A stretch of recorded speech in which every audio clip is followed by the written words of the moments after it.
দফায় দফায় বাড়ছে পেঁয়াজের দাম, স্থলবন্দরে আটকে আছে ট্রাক, বাজার নিয়ন্ত্রণে দুপুরে আসছে বাণিজ্য মন্ত্রণালয়ের নির্দেশনা। আজ থেকে ট্রেনের শতভাগ আসনেই যাত্রী পরিবহন শুরু, টিকিট বিক্রিও আগের নিয়মে মানতে হবে স্বাস্থ্যবিধি। হাত ধোয়া শেখাতে লাগবে 40 কোটি টাকা, যেতে হবে বিদেশেও। জনস্বাস্থ্য প্রকৌশলের স্যানিটেশন প্রকল্পে হরিলুটের আয়োজন।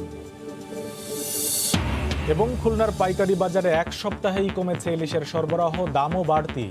ভারতে রপ্তানির প্রভাব বলছেন সংশ্লিষ্টরা।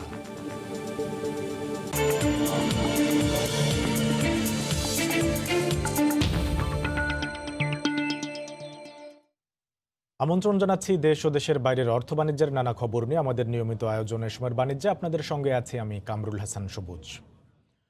কেনার হিড়িকে দফায় দফায় বাড়ছে পেঁয়াজের দাম, তবে আড়তদারদের আশ্বাস দু একদিনের মধ্যেই দর পড়তে শুরু করবে। বহাল থাকা এলসির পেঁয়াজ বাংলাদেশে প্রবেশের অনুমতি পাওয়ায় দাম নিয়ন্ত্রণে আসবে বলে মনে করছেন তারা। পাইকারি পর্যায়ে প্রতি কেজি দেশি পেঁয়াজ এখন বিক্রি হচ্ছে 95 টাকা দরে, আর আমদানি করা ভারতীয় পেঁয়াজের দর 65 টাকা। এদিকে দাম আরও বাড়তে পারে এমন আশঙ্কায় কারণ বাজারে হুড়োহুড়ি করে পেঁয়াজ কিনতে দেখা গেছে ক্রেতাদের, যদিও এখন পর্যন্ত সরবরাহে কোনো ঘাটতি নেই বলে নিশ্চিত করেছেন ব্যবসায়ীরা।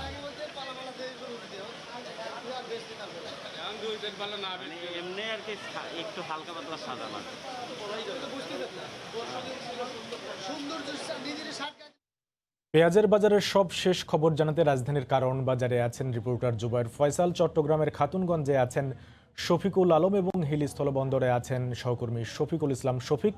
সরাসরি চলে যাব তাদের কাছে, প্রথমেই যাচ্ছি জুবায়েরের কাছে। জুবায়ের,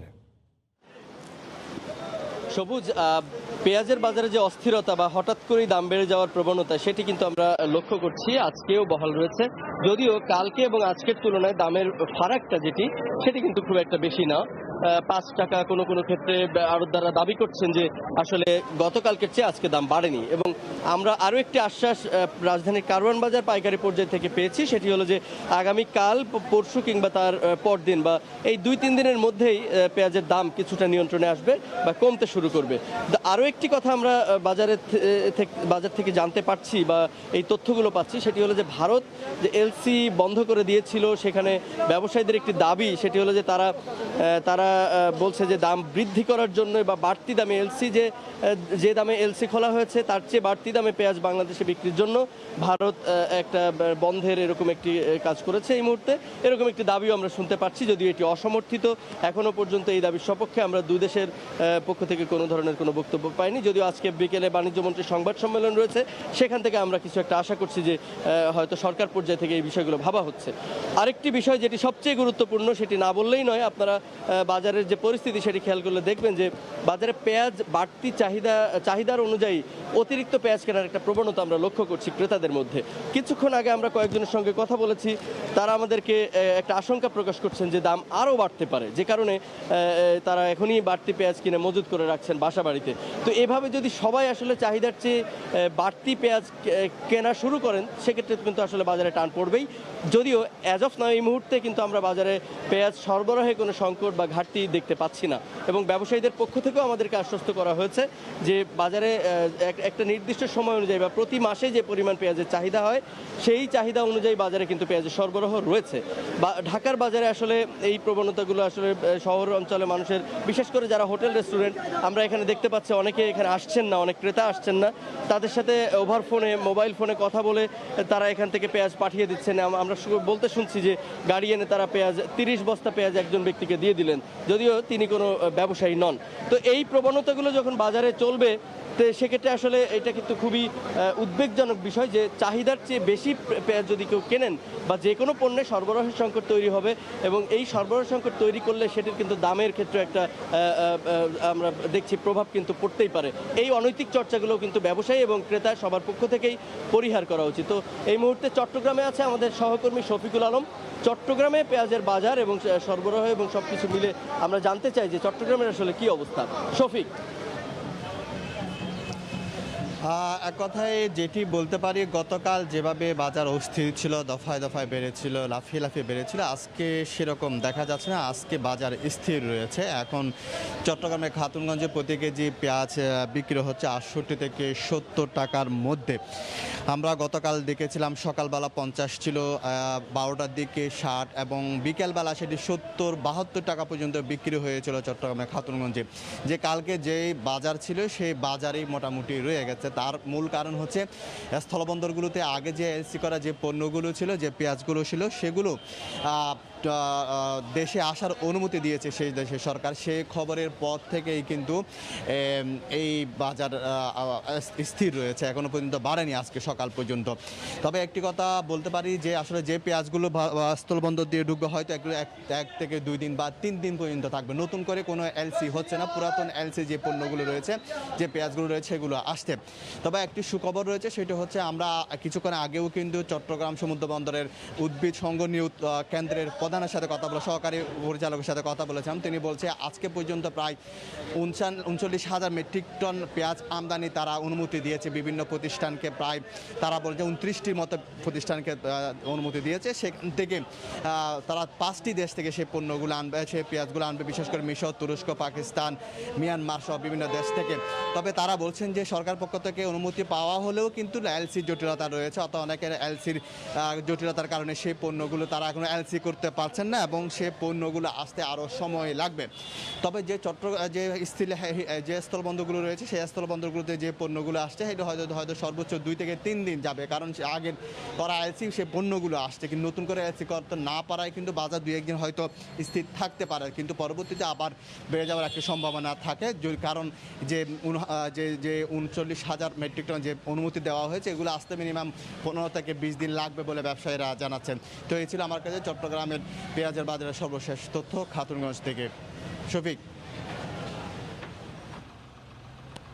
হ্যাঁ, ধন্যবাদ শফিক। আমরা গতকালকেই জেনেছিলাম আমদানিকারকদের মাধ্যমে যে ভারত সরকার বা তাদের কেন্দ্রীয় থেকে কিন্তু একটা অনুমোদন পেয়েছে। সেটা হচ্ছে যে এলসির পর যে টেন্ডার করা হয়, যে টেন্ডারগুলি হওয়ার পরও যে ভারত যে গত সোমবার পেঁয়াজ রপ্তানি বন্ধ করে দিয়েছে, ঠিক ওই পণ্যগুলি কিন্তু ভারত নাকি অনুমোদন দিয়েছে। সেটা আজকে আমদানি হবে এরকমটা আমরা জেনেছি। সকাল থেকে আমরা অবস্থান করছি এবং সকালে ব্যবসায়ীদের সাথে কথা বলেছি, কাস্টমদের সাথে কথা বলেছি। এখন একটা বিষয় দাঁড়িয়েছে এরকম যে আমদানি হওয়ার পর যে খালি ট্রাকগুলি ভারতে প্রবেশের পরেই কিন্তু আবার আমদানি শুরু হয়। আসলে সে অপেক্ষা পর্যন্ত আমাদেরকে থাকতে হবে যে আসলে তখন কি অবস্থায় আসে। তারপরে আমি ভারতীয় ব্যবসায়ীদের সাথে কথা বলেছিলাম, তারা বলছে যে আসলে তারা অনুমোদন মৌখিকভাবে পেলেও তারা এখনও কোনো ডকুমেন্টস কাস্টমসে না আসার কারণেও তারা এখনও এই পর্যন্ত তারা সিদ্ধান্ত নিতে পারছে না আসলে কী হবে। তারপরেও আরেকটা বিষয় আমাদের বাংলাদেশের আমদানিকারক ব্যবসায়ীরা জানিয়েছেন যে তাদের প্রায় 2 শতাধিক পণ্যবাহী ট্রাক ভারতের অভ্যন্তরে লোডিং অবস্থা দাঁড়িয়ে আছে। যে পণ্যগুলি যদি আজকালের মধ্যে না ঢুকে তাহলে বড় ধরনের একটা লোকসানের আশঙ্কা রয়েছে। যে আশঙ্কা গত বছর তারা কিন্তু অনেক আমদানিকারক ক্ষতিগ্রস্ত হয়েছিল, ঠিক এমনটাই তারা আশঙ্কা করছেন। তারাও ব্যবসায়ীরা কিন্তু এখানে তারা খোঁজ খবর রাখছেন। কিছুক্ষণ আগে আমি কাস্টমসের কর্মকর্তার সাথে কথা বলেছিলাম, রাজস্ব কর্মকর্তা, সে ভারতের কাস্টমসের রাজস্ব কর্মকর্তার সাথে কথা বলছেন। তারাও কিন্তু একটা কথাই বলছেন যে তারাও শুনেছেন লোক মারফত যে এরকম একটা অনুমোদন পেয়েছে, কি পরিমাণ পেয়েছে, কতগুলি ট্রাক বাংলাদেশে তারা এক্সপোর্ট করবে, তারা কিন্তু এখনও তারা কিন্তু এই পর্যন্ত কোনো কাগজ না পাওয়ার কথা তারা বলতে পারছে না। তো সব মিলে একটা কথা বলা যেতে পারে যে আমাদের আরও কিছু অপেক্ষা করতে হবে এই খালি ট্রাকগুলি যাওয়ার পর আসলে কি অবস্থা হয়। তো হিলিস্থল বন্দর থেকে ছিল আমার কাছে পেঁয়াজ নিয়ে সর্বশেষ খবর। হিলি থেকে পেঁয়াজের খবর জানাচ্ছিলেন শফিকুল ইসলাম শফিক। তার আগে চট্টগ্রাম থেকে পেঁয়াজের বাজারের খবর জানাতে যোগ দিয়েছিলেন শফিকুল আলম, এবং রাজধানীর কারণ বাজার থেকে যোগ দিয়েছিলেন রিপোর্টার জুবাইর ফয়সাল। গরিব মানুষকে হাত ধোয়া শেখাবে জনস্বাস্থ্য প্রকৌশল অধিদপ্তর, তাতে খরচ হবে 40 কোটি টাকা। আবার 5 বছরে মাত্র 9 জনের বেতন ভাতা 3 কোটি টাকা আছে। বিদেশ ভ্রমণ, সেখানেও লাগবে 5 কোটি টাকা। এমনই হরিলুটের আয়োজন গ্রামীণ পানি সরবরাহ, স্যানিটেশন এবং স্বাস্থ্যবিধি প্রকল্পের ডিপিপিতে। অর্থনীতিবিদরা বলছেন এমন অনিয়মে শুধু আর্থিক নয়, ক্ষতি হয় সুনামেরও। জুবাইর ফয়সালের রিপোর্ট। দেশের বাজারে ভালো মানের হাত ধোয়ার একটি বেসিনের সর্বোচ্চ মূল্য ৬,০০০ থেকে ১২,০০০ টাকা, পানির পাম্প সহ যার সর্বোচ্চ খরচ ৩৫,০০০ টাকা। অথচ ৫ ইঞ্চি ইটের গাঁথুনিতে ৩.৫ ফুট লম্বায় একটি হাত ধোয়ার বেসিন তৈরিতে ২ লাখ টাকারও বেশি অর্থের প্রস্তাব করেছে জনস্বাস্থ্য প্রকৌশল অধিদপ্তর। পানির পাম্প সহ এরকম ১,৪২৫টি স্টেশন তৈরির খরচ ২৮.৫ কোটি টাকা। ডিপিপিতে আচরণ পরিবর্তন আর হাত ধোয়া শেখাতে চাওয়া হয়েছে প্রায় ৪০ কোটি টাকা। পরামর্শকদের পেছনে ২৭ কোটি টাকা, আবার নিজেদের সক্ষমতা বাড়াতে অধিদপ্তর ব্যয় করবে ৭ কোটি টাকা। এর জন্যই তো প্ল্যানিং কমিশন আছে, এর জন্যই তো একনেক আছে। আমি যেটা দিলাম সেটাই তো আর পাস হয়ে যাবে না। বিহেভিয়ার চেঞ্জ কমিউনিকেশন ক্যাম্পেইন, দুইটা জিনিস মিলে কিন্তু টাকাটা ওয়াসিলেটেড মেসেজের মধ্যে তো কোভিডের মেসেজও এসে পড়ে। বিদেশি অর্থায়ন হওয়ায় এ ধরনের প্রকল্পে অনিয়মের আর্থিক ক্ষতির সঙ্গে ঝুঁকিতে পড়ে রাষ্ট্রের সম্মানও, এমন মত অর্থনীতিবিদদের। নিয়ন্ত্রণের যদি আপনার ঘাটতি থাকে তাহলে বিশ্বব্যাংক, এডিবি এসে এটা ঠিক করে দেবে, এইটা আশা করাটা আমার অভিজ্ঞতা বলে যে এটা ঠিক বাস্তবসম্মত না। টাকা তো ফেরত দিতেই হবে। ঠিকাদাররা এটাকে নিয়ে চলে যান, তাহলে তো ভবিষ্যৎ প্রজন্ম অর্থটা পরিশোধ করবে, কিন্তু কোনো সম্পদ তো তারা উত্তরাধিকার সূত্রে পাবে না।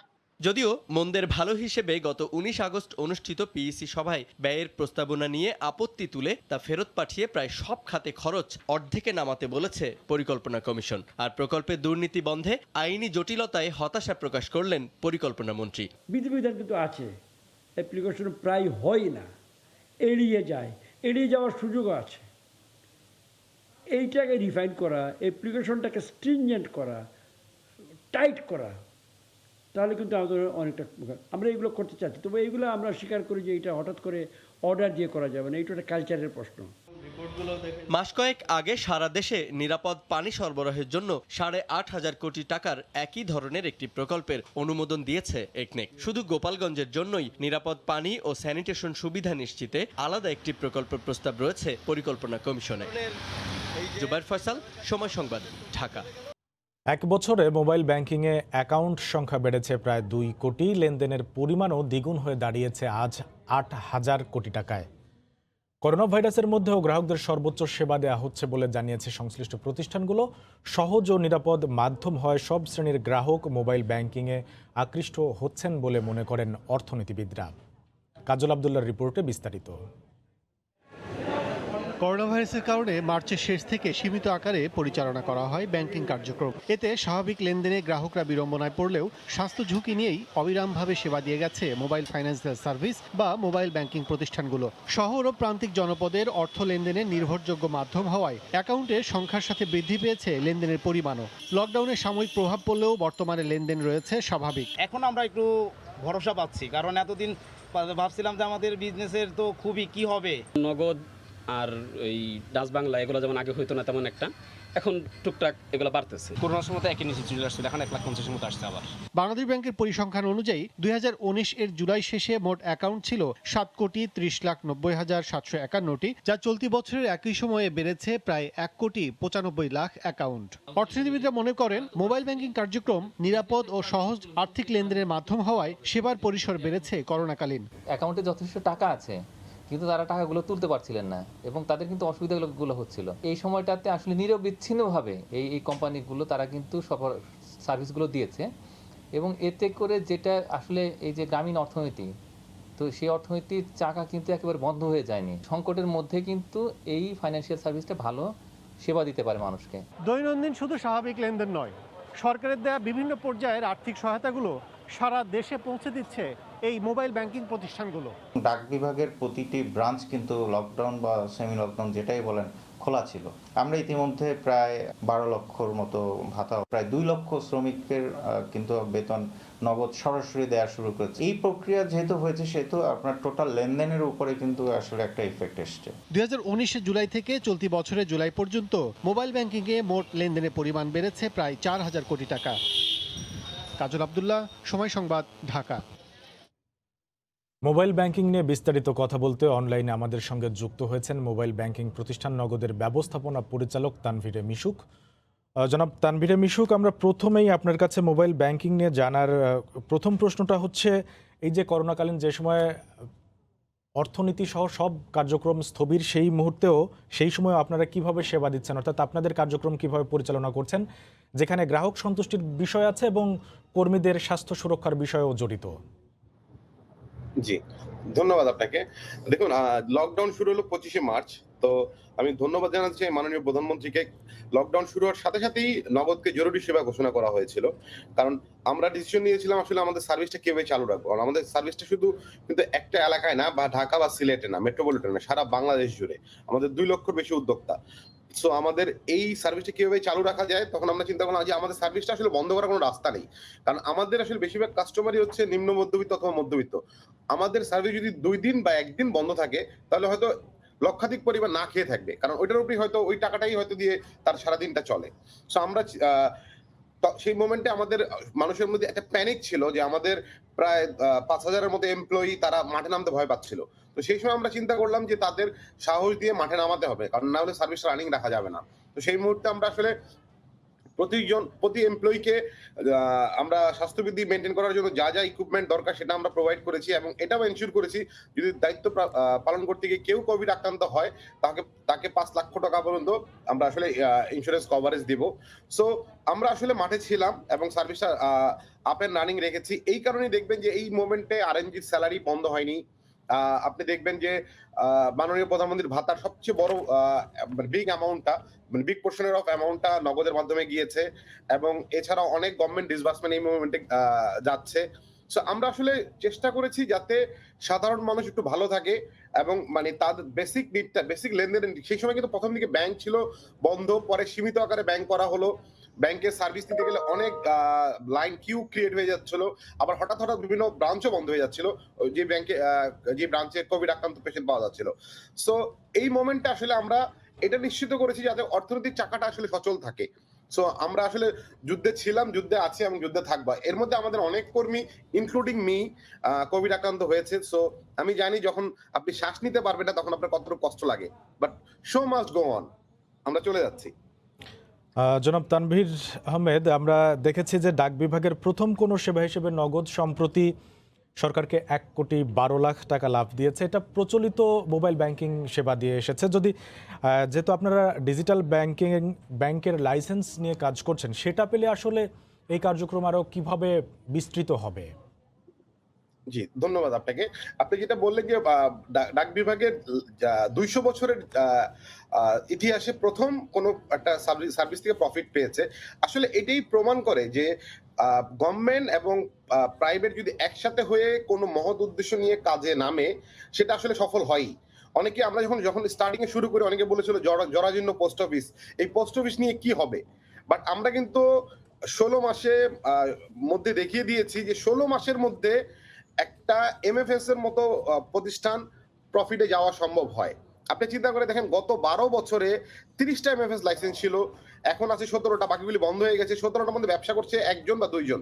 সেই মোমেন্টে এত কম্পিটিশনের ভিতরে নগদ এসে জরাজীর্ণ পোস্ট অফিস, তথাকথিত কথা যেটাকে বলে জরাজীর্ণ পোস্ট অফিস নিয়ে কিন্তু 16 মাসের মধ্যে প্রফিটে গিয়েছে। সো আপনি যদি পাবলিকের জন্য সেবাটা নিশ্চিত করতে পারেন এবং সেবাটাকে সাশ্রয়ী করতে পারেন, অবশ্যই এটা আসলে মানে ভালো না করার কোনো রিজন নেই। আর আপনি বলছিলেন ডিজিটাল ব্যাংকিং এর কথা।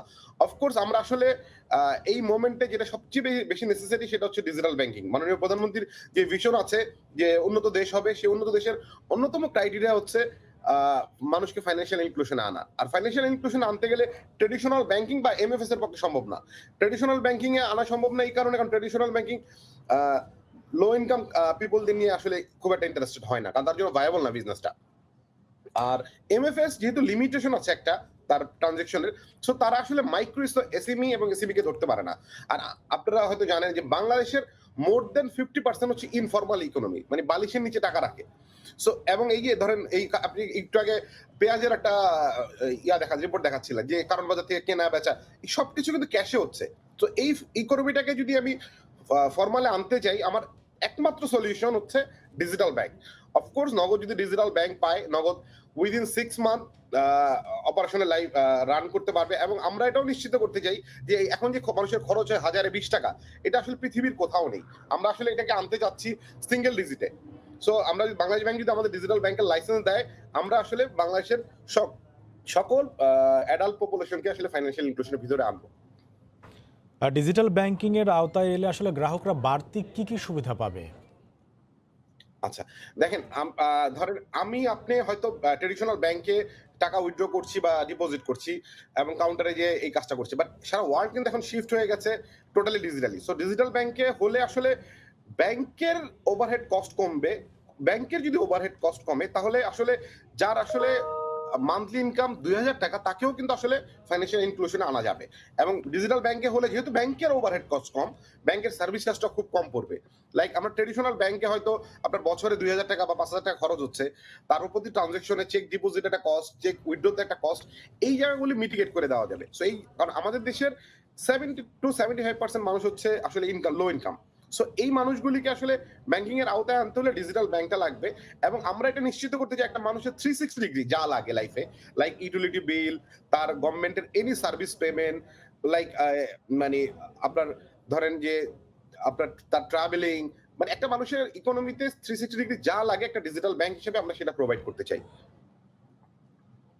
জনাব তানভীর আহমেদ মিশুক, আমাদের সাথে যুক্ত হওয়ার জন্য আপনাকে ধন্যবাদ। দর্শক, আমরা মোবাইল ব্যাংকিং এর বিভিন্ন বিষয় নিয়ে কথা বলছিলাম। আমাদের সাথে কথা বলার জন্য যুক্ত হয়েছিলেন নগদের ব্যবস্থাপনা পরিচালক তানভীর মিশুক। শুরু হয়েছে ট্রেনের শতভাগ যাত্রী পরিবহন, এক আসন নয়, যাত্রী বসছে পাশাপাশি। আগের নিয়মেই 50 ভাগ টিকিট কাউন্টারে, 50 ভাগ টিকিট বিক্রি হচ্ছে অনলাইনে। জোর দেওয়া হচ্ছে স্বাস্থ্যবিধি মানার ব্যাপারে। সকাল থেকে করোনাকালীন সব নিয়ম প্রত্যাহার করে আগের নিয়মে ফিরেছে রেলওয়ে। আগে প্রতিটি ট্রেনের মোট আসনের অর্ধেক বিক্রি হতো, যার পুরোটাই অনলাইনে। বুধবার থেকে শুরু হয়েছে পাশাপাশি আসনের যাত্রা। এক্ষেত্রে স্বাস্থ্যবিধি মানার সার্বিক ব্যবস্থাপনা নিয়ে সন্তোষ জানিয়েছে যাত্রীরা। স্টেশনে মাস্ক ছাড়া কাউকেই প্রবেশ করতে দেওয়া হচ্ছে না। যাত্রীদের হ্যান্ড স্যানিটাইজার দেওয়ার পাশাপাশি জীবাণুমুক্ত করা হচ্ছে প্রতিটি ট্রেন।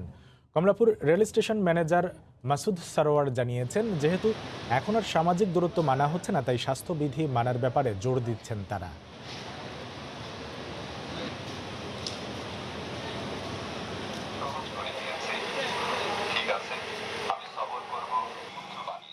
স্বাস্থ্যবিধি তো সম্পূর্ণভাবে সবাই মেনেই চলতেছে। আমরা ঢোকার সময় দেখলাম যে যথেষ্ট স্যানিটাইজেশন ব্যবস্থা আছে। হয়তো অনেকে এটা দেখতেছে না, সে তার মতো নিজের মতো ঢুকে যাচ্ছে। গত সপ্তাহে এক সিটে যেতাম, এখন ডাবল সিটে এই সপ্তাহে যাচ্ছি। টেম্পারেচার মাপার স্ক্যানার যন্ত্র রয়েছে এবং সেটা দিয়ে যেহেতু যাত্রীরা প্রবেশ করছেন, সেক্ষেত্রে তাপমাত্রা বেশি নিয়ে কোনো যাত্রী ভিতরে প্রবেশ করার সুযোগ নেই। এবং সেক্ষেত্রে মানে আমরা নিশ্চিত হচ্ছি যে কোনো বেশি তাপমাত্রার লোক যাচ্ছে না। প্রথমত। দ্বিতীয়ত আমরা আমাদের প্রতিটি জায়গায় মোটামুটি হ্যান্ড স্যানিটাইজার দেওয়া আছে তারা। আর আমাদের ট্রেনে জীবাণুনাশক স্প্রে ব্যবহার করা হচ্ছে এবং যাত্রী সাধারণের জন্য সর্বোচ্চ চেষ্টাটা আমরা করে যাচ্ছি। খুলনার রূপসা পাইকারি মাছ বাজার এখন সরগরম, ক্রেতা বিক্রেতাদের হাঁক ডাকে। দেশি ও সামুদ্রিক মাছের পাশাপাশি রয়েছে রূপালী ইলিশ। তবে গত সপ্তাহের তুলনায় কমেছে ইলিশের সরবরাহ। এটা ভারতে ইলিশ রপ্তানির প্রভাব বলে মনে করেন সংশ্লিষ্টরা। তরিকুল ইসলামের প্রতিবেদন, ক্যামেরায় ছিলেন নেয়ামুল হোসেন কোচি।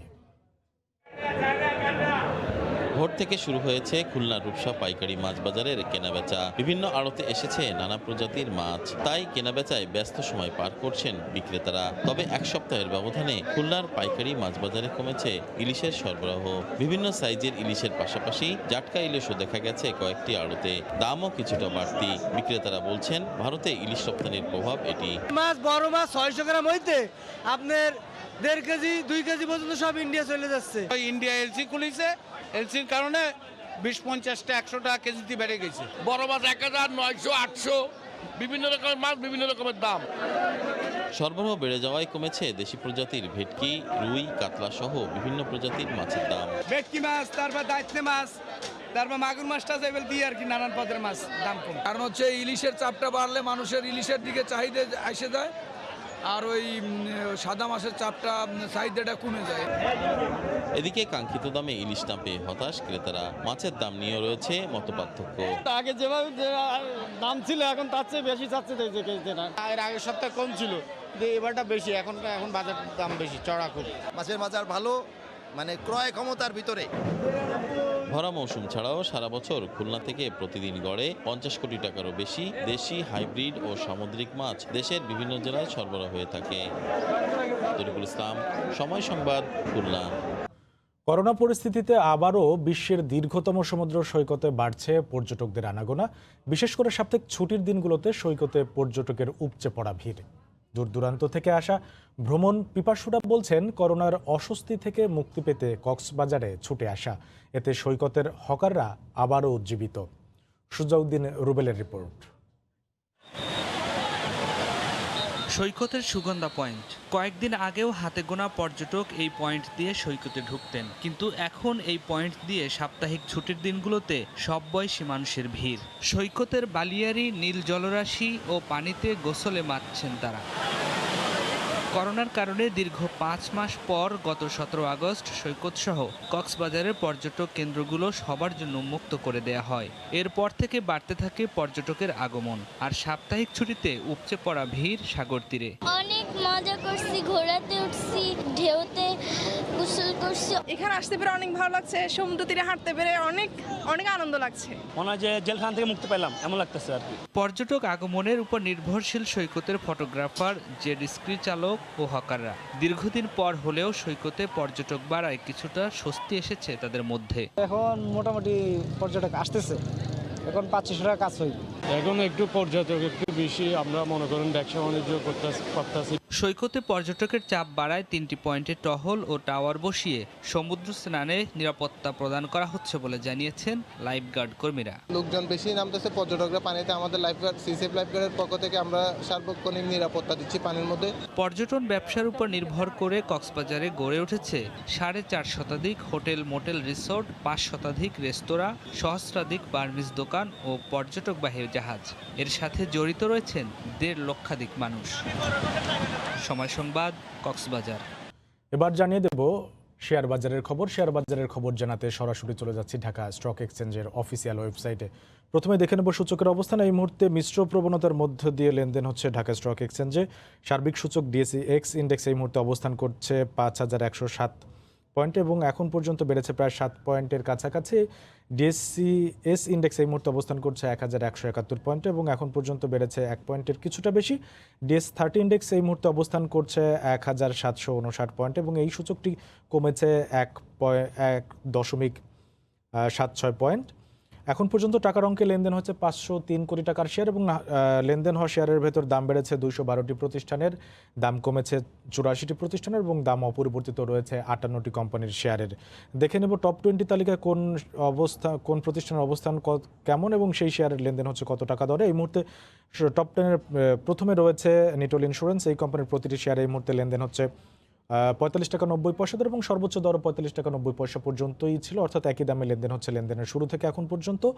এবং দ্বিতীয় অবস্থানে রয়েছে ইউনাইটেড পাওয়ার জেনারেশন। এই কোম্পানির প্রতিটি শেয়ারে এই মুহূর্তে লেনদেন হচ্ছে 318 টাকা 90 পয়সা দরে এবং সর্বোচ্চ দর উঠেছিল 335 টাকা 90 পয়সা, অর্থাৎ সর্বোচ্চ দর এবং বর্তমান দরের ভেতর এই মুহূর্তে দরের ভেতর বেশ একটা পার্থক্য দেখা যাচ্ছে এই কোম্পানিটির লেনদেনে। তৃতীয় অবস্থানে রয়েছে কনফিডেন্স সিমেন্ট। এই কোম্পানির প্রতিটি শেয়ারে এই মুহূর্তে লেনদেন হচ্ছে 127 টাকা 50 পয়সা দর এবং সর্বোচ্চ দর উঠেছিল 129 টাকা 70 পয়সা পর্যন্ত। তালিকার চতুর্থ নম্বরে রয়েছে বিবিএস কেবলস। এই কোম্পানির প্রতিটি শেয়ারে এই মুহূর্তে লেনদেন হচ্ছে 64 টাকা 60 পয়সা দর এবং সর্বোচ্চ দর উঠেছিল 65 টাকা 40 পয়সা পর্যন্ত। তালিকার পঞ্চম নম্বরে রয়েছে এশিয়া ইন্স্যুরেন্স। এই কোম্পানির প্রতিটি শেয়ারে এই মুহূর্তে লেনদেন হচ্ছে 41 টাকা 20 পয়সা দর এবং সর্বোচ্চ দর উঠেছিল 43 টাকা 20 পয়সা, অর্থাৎ 2 টাকা কম বেশি হয়েছে এখন পর্যন্ত লেনদেনে।